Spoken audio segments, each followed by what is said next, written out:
Wanita-wanita muslimah dididik untuk menjadi lebih daripada itu. Bukan sekadar untuk harta, bukan sekadar untuk perhiasan dunia yang kita dapat, bahkan kita ingin menjadi seorang perhiasan dunia yang kekal. Kekal cantik, yang kekal indah. Sampai bila ibu-ibu? Sampai kita dapat menjadi ketua bidadari syurga. Allahu Akbar. Bukan cantik kat dunia saja, tapi lebih cantik, lebih indah, kekal kecantikan tersebut sampai di syurga. Dan bukan sahaja wanita muslimah itu yang menjadi penghuni syurga, tetapi menjadi ketua bidadari-bidadari syurga. Fassalihatun qanitatun hafizatun lil ghaibi bima hafizallah. Allah Subhanahu wa taala memberitahu kepada wanita, sesungguhnya wanita yang salihah ialah siapa? Kita nak jadi wanita salihah ibu-ibu kan? So kita kena tengok ayat ini, kita kena tengok apakah ciri-ciri wanita yang salihah itu. Yang pertama, wanita salihah dia mesti qanitat. Apa ya ibu-ibu maksud qanitat? Iaitu wanita yang taat. Qanitat iaitu wanita yang taat kepada Allah Subhanahu wa taala, yang tidak membuat ataupun melakukan apa sahaja yang diharamkan oleh Allah, yang melakukan apa sahaja perintah daripada Allah.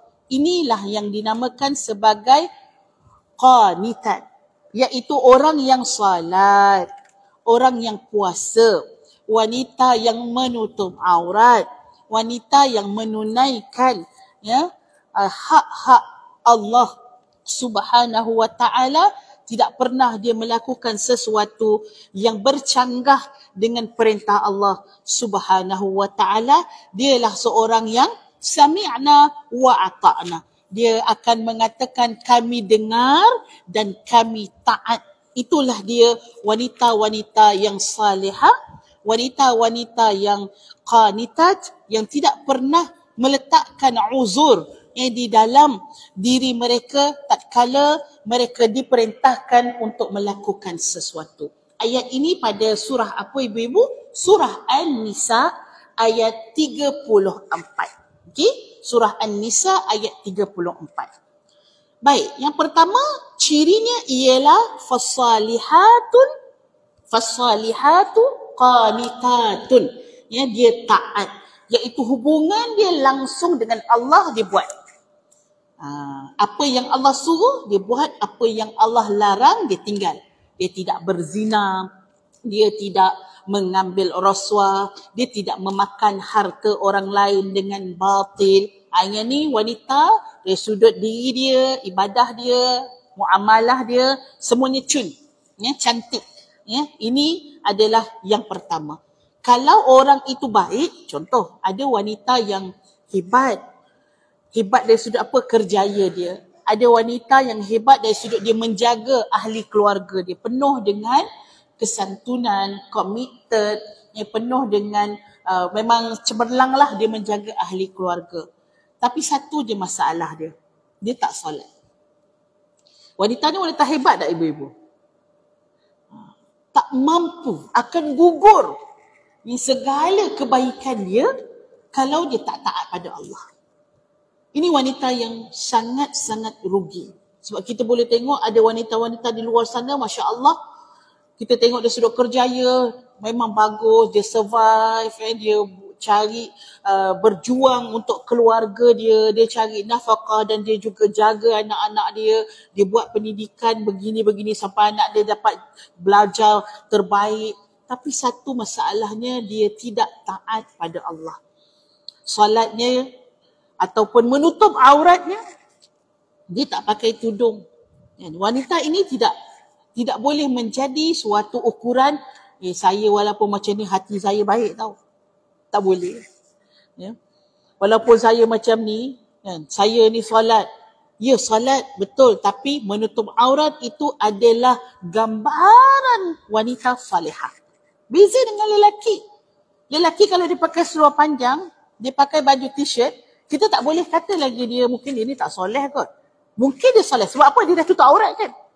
Tapi wanita, kalau dia automatik kita tengok, kan, dia memang tidak menutup auratnya, minta maaf untuk kita katakan, ini mesti kita letak sebagai, dia bukan tak baik, kita tak kata dia tak baik, tapi dia perlu mempertingkatkan kebaikan tersebut. Mungkin ada part-part yang dah baik, tapi menutup aurat tadi belum lagi menjadi keutamaan dia. Ya? Walaupun dia melalui proses, tapi proses tadi mesti ke arah kebaikan. Ada niat, ya? Ada usaha untuk menutup aurat, ini yang dikira oleh Allah Subhanahu wa ta'ala. Mesti taat. Itu nombor satu. Baik, nombor dua, hafizatun lil ghaibi bima hafizallah. Apa maksud ayat ini? Iaitu nombor dua, mereka menjaga diri ketika suaminya tiada kerana Allah telah menjaga mereka. Terus ibu-ibu, nombor dua ialah menjaga kehormatan diri.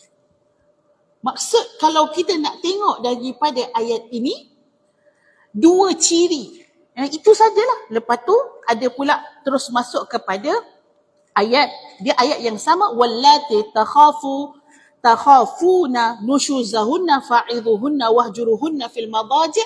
Ini ayat berkaitan dengan wanita yang nusyuz. Okey? Wanita yang nusyuz, yang mana ada cara untuk mendidik wanita yang nusyuz. Maksudnya untuk wanita salihah, fasalihatu, ada dua sahaja cirinya. Yang pertama tadi taat kepada Allah, yang kedua menjaga kehormatan diri. Subhanallah. So wanita ini, nilai dia apabila dia mampu untuk menjaga kehormatan diri tadi, nilai dia akan naik.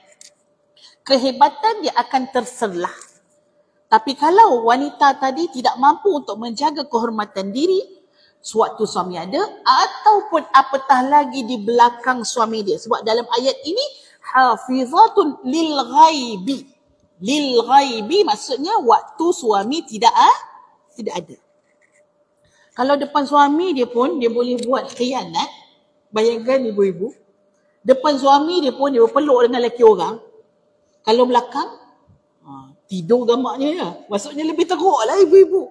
Jadi ayat Al-Quran bila disebutkan suatu perkataan tadi tu bukan maksudnya okey, waktu suami dia tak ada je dia kena jaga diri. Waktu suami dia ada, kalau dia tak jaga diri tak apa. Dia maksudnya Allah akan bagi sesuatu yang lebih. The worst case, kalaulah yang begini pun tak boleh, sewaktu di belakang, apatah lagi di hadapan suami. Okey? Apatah lagi suami ada dan dia juga tidak menjaga kehormatan diri dia, ini adalah sesuatu yang sangat-sangat membawa nilai seorang wanita itu, mestilah dia menjaga kehormatan diri. Ibu-ibu yang saya kasihi kerana Allah Subhanahu wa ta'ala, dua ciri ini adalah ciri-ciri wanita salihah, yang mana kalau kita nak menjadi wanita salihah, mesti kita menepati kedua ciri ini, iaitu yang pertama daripada terus kepada pencipta, ya, dengan hubungan dengan Allah, dan yang kedua hubungan yang mana ini apa, horizontal lah, ni vertikal, yang ke atas.